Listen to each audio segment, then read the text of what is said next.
Hey guys, Mo here. I'm just gonna talk to you a little bit about salt, okay?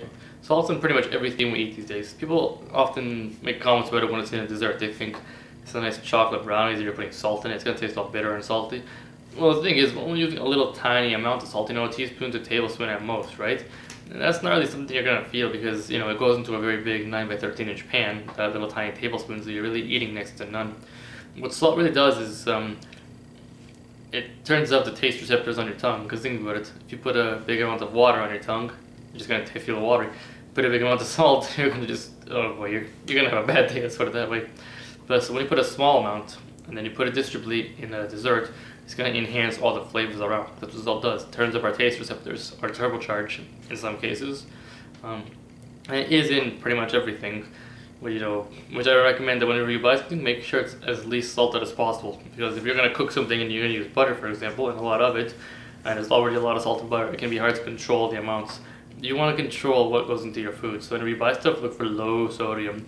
If you want to add more, just go to your cupboard, grab the salt, throw it in. But what if it's already too salty when you bought it? Can't really fix that, can you? No, that's gonna be a constant problem.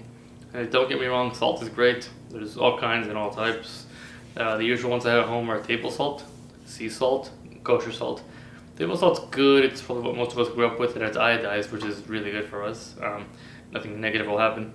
It's pretty cheap too. It's about 18 cents per 100 milligrams, depending on where you live. Sea salt is generally like the fancier one.